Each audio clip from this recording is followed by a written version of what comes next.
paper. But like, you think this is wifey material? Are you saying that I'm not? Are you? Are you saying that I'm not? Bro, come here. What's up? Hey, do you think she's wifey material by showing her boobs out? Who? Wifey material by showing her boobs? I mean, she's pretty fine. You know, I don't know about wifey material by showing her boobs. Because wifey material doesn't define what you're wearing. It's the type of person that you are. Nah, true shit. Okay, I agree. But if let's say if I was your boyfriend, I wouldn't like you to be wearing this shit. But you're not, but you're not. She's my girlfriend. No, I'm not. That's why I don't give a fuck. And I want my girlfriend to wear this. I think my girlfriend looks hot. I want my girl to go out like that. But answer this. I agree. What is a guy gonna think when he sees this?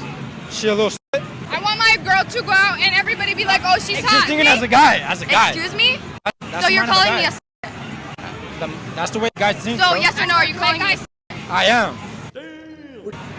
Wow. That's the way guys think. The fuck? My girlfriend. Yeah, they don't know the way guys think. So basically you're small. Do you think you dress like a wifey material?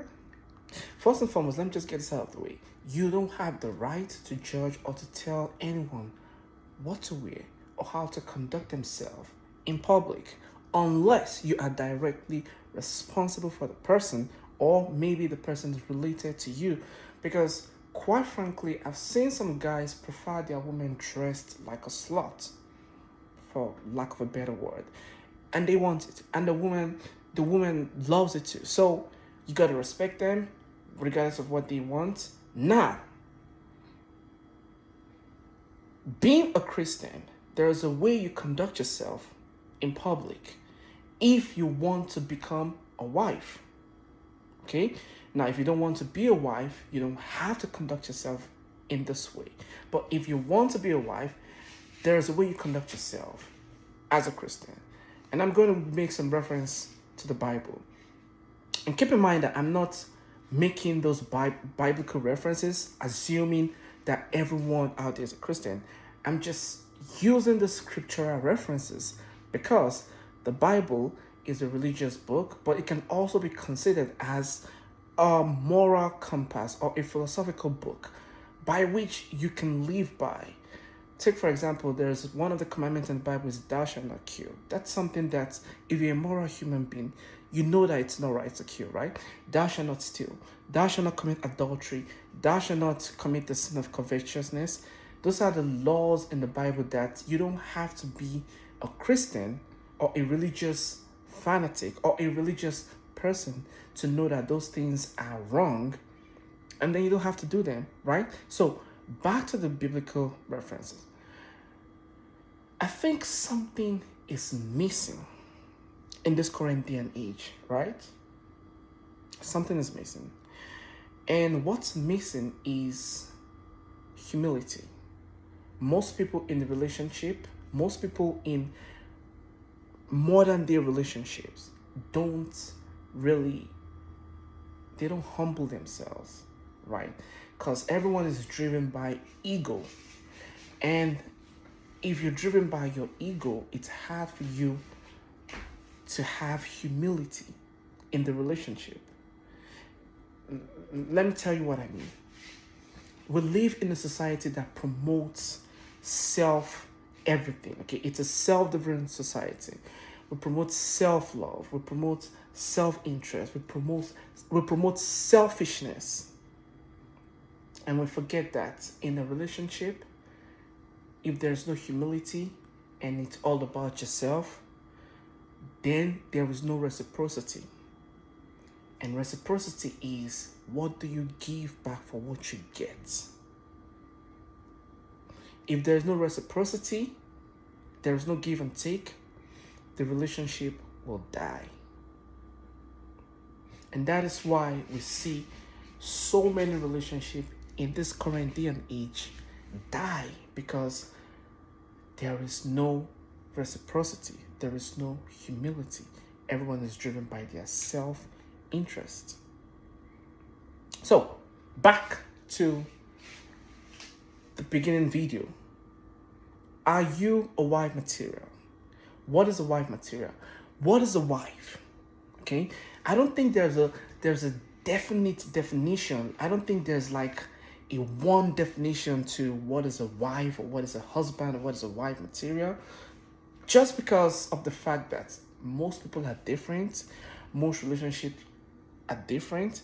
However, we could find a guideline, and in this particular video, I'm using one of the guidelines from the Bible, and you can tailor it down to your own relationship and see how it fits in, and then you could bring out what's best for your relationship from that definition.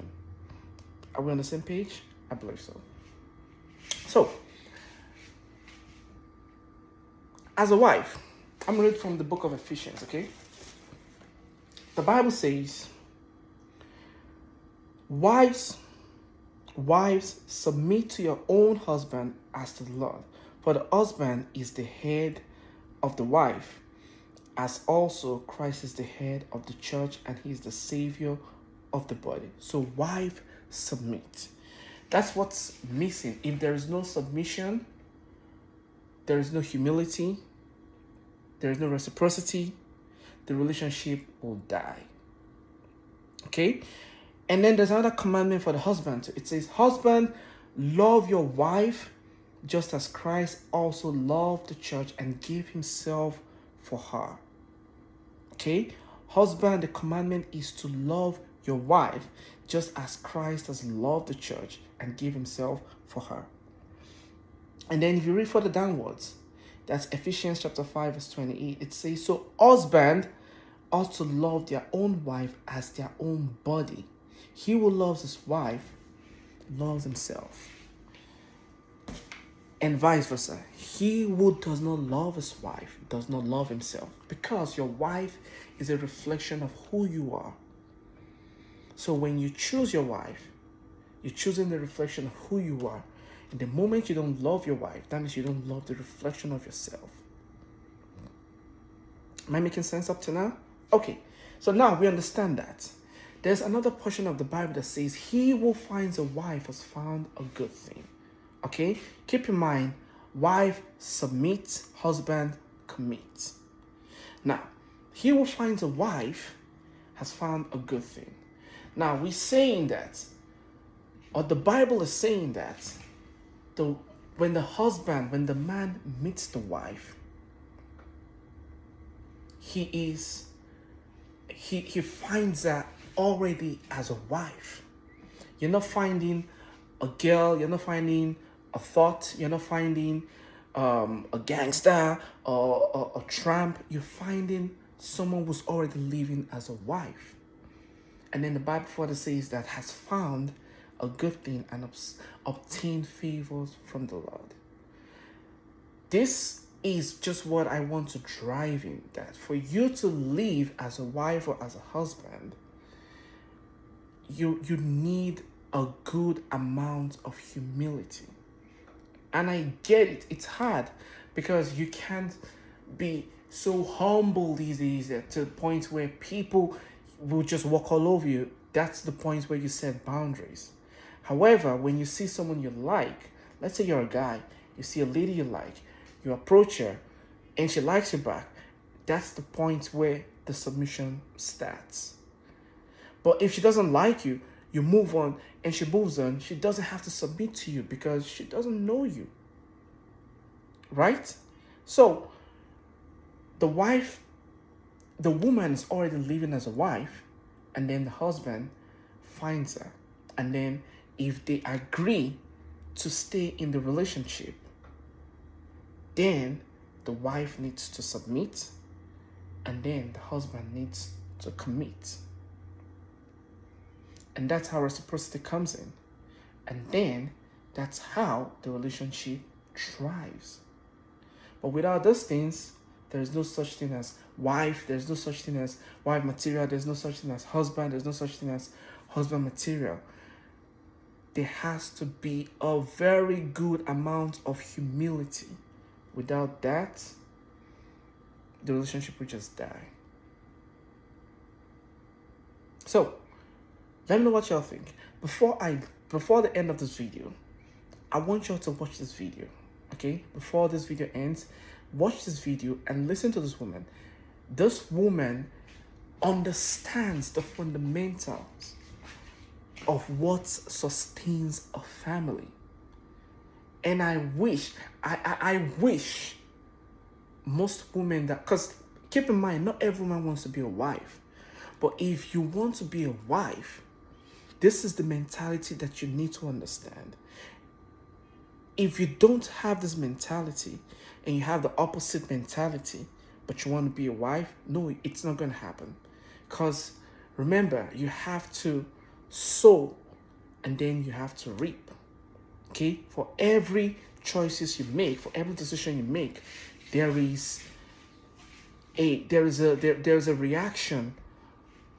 There's an outcome that's coming to you. So when you choose to live your life a certain way, like let's say the opposite of a wife, you can't reap the fruit of being a wife. Am I making sense? I believe you're on the same page up until now. So watch this video, let me know what you think, and then leave comments in the comment section.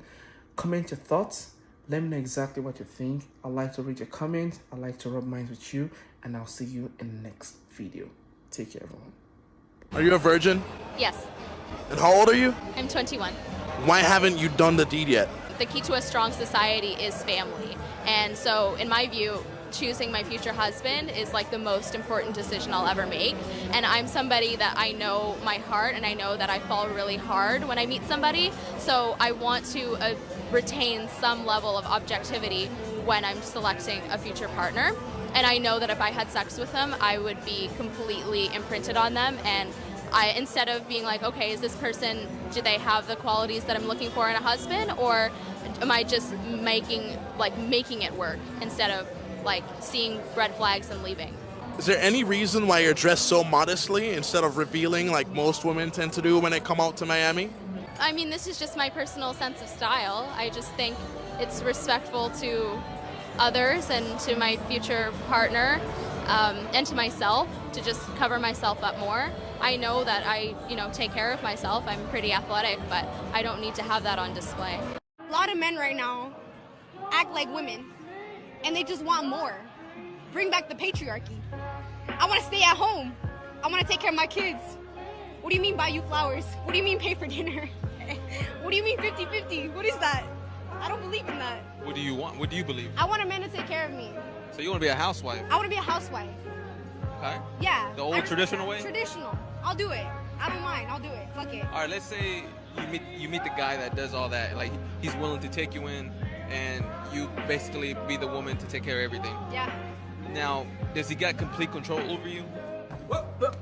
Like saying, like, all right, delete your Instagram. You can't be dressing all slutty out on the streets. Here's my thing. I'm not gonna be dressing all slutty and like having Instagram. If I found the one and he gives me everything I need, he doesn't even have to ask me for that. I already did it. I like this one. You'll delete it? Oh yeah, for sure. Without him even having to ask. What about he wants to every time? Yeah. Okay. Yeah, for sure. Yeah. 100%.